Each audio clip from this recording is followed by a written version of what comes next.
Okay, take four. Mob movie summer continues with Casino. A movie adapted from a true story, but is still pretty accurate once you figure out who's who and what's what, like Lefty Rosenthal, Tony Spilatra, and Jerry. I'm more or less going to be referring to them by their real names in the review, so just if you hear me call them by a name they're not in the film, that's why. It's about the mob and the skim in Las Vegas, a very brilliant scam where they would have a front man be the legitimate owner of the casino, even though, let's face it, it was them. Not only would they make money from the casino, but it could be a good front for money laundering, but it would also be used for the skim where they would go into the counting room and take money out of the counting room. So legitimate, illegal, and illegal. Like they were making money from these places in so many ways. And they would take the untaxed revenue from the skim and they would pocket it amongst themselves. And they needed someone to oversee the casino, which was Lefty Rosenthal, who actually married not married, managed like five casinos, included, but the one in the movie, the Tangiers, was most likely based on the Stardust. And things went smoothly for a while until Spilatra gets sent to Las Vegas. Basically, people were stealing from the skim. He was sent to stop that and protect Lefty, but both of them got two swelled heads and they brought a lot of heat down for the mafia, which was ultimately the downfall. Joe Pesci and Robert De Niro actually ad-libbed most of their dialogue and they do it really well, although this is a film for my taste, even though I like it. I feel like could have been edited down a little. Some of the shots could have been trimmed down a few seconds here or there, which could have cut the movie down by minutes overall, and it didn't need quite as much narration. This movie feels a bit long in the tooth at times for me, and the narration does get tedious at points. But it's still a very good movie, and that's just my nitpick. No movie is truly perfect when you get down to it. In every movie, there's going to be people that wish things were slightly different about, so there you go, that's fine. And some of the changes I find interesting, like Lefty's marriage to Jerry.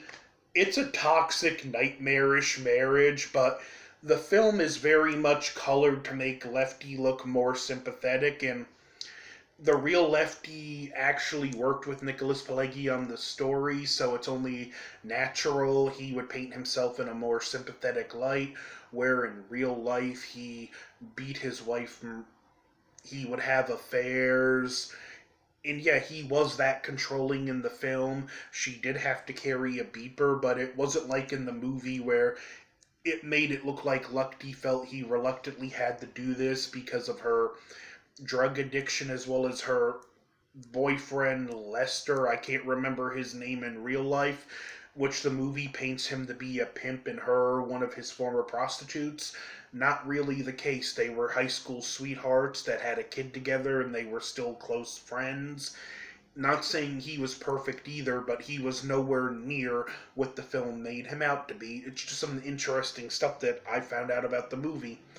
But the history behind it is just as interesting as what's in the movie, and I would actually encourage you to research the history behind the movie. And we have Joe Pesci, who plays Spilotro, who is the muscle who ultimately takes organized crime to the streets of Las Vegas, which it had been largely untouched because they wanted Vegas to be safe for tourists. He would started by putting the pressure on local criminals and bookmakers. He ultimately started robbing jewelry stores, which is part of what would lead to his downfall. And he, despite warnings, was told to he needed to lay back because of what he had to do for the casino. He couldn't afford to get put in this black book, which he didn't heed, and he wound up on the black book, which he had to more focus on his street crimes because he still had to earn for the mob, and it ended badly for pretty much everyone involved. Which is the moral of all of these movies. Crime really doesn't pay. Yeah, throughout the movie, you see them with the best this, the best that, but at the end of the movies, they always wind up dead or in prison for the most part. Lefty walked away, but there's something I'm going to talk about at the end that's pretty interesting. The cinematography in this movie is on point. The acting is also on point.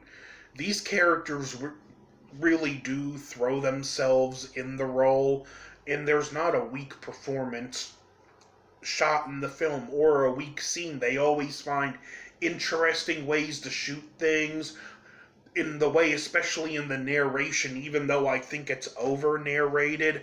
When they're explaining things, you get a more dynamic, sometimes frantic camera movement as it shows you everything they're talking about. And I really like the film for that. Like I said, I just wish it was a little shorter and dialed back on the narration. Its problems started when they found out Lefty was running the casino, and they made it to where he couldn't work in one because he didn't have a license, which he ultimately did get back in. It also led to him starting a variety show called The Frank Rosenthal Show, where, yeah, he could interview stuff. The show wasn't that good, but it was just a form for him to air out his grievances with the Gaming Commission, much to the chagrin of the bosses in Chicago because they felt he was bringing too much heat. Meanwhile, we had Spilatra bringing too much heat on the street, and an affair that would cause more trouble between Spilatra and Jerry.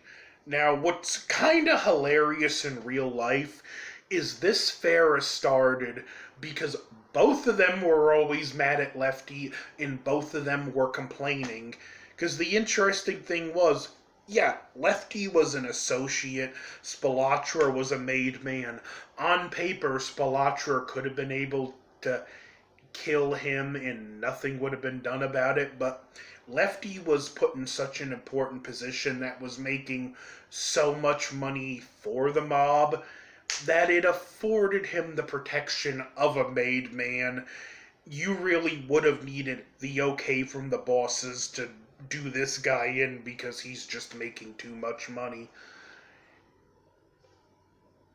Just a very interesting fact of the reality of it. And we also get Frank Vincent in the movie, who played Billy Batts in Goodfellas, portraying Joe Collada, who, unlike in the movie, turned informant because after he got arrested, they tried to get him to turn evidence. He wouldn't till they played audio of a tap phone of Spilatra wanting Collada killed, and that's where he turned informant because he had kept his honor in his opinion.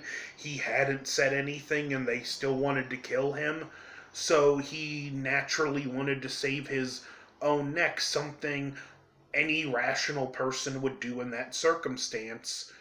I say that because in the scene where Joe Pesci's killed, we see Vincent with the baseball bats.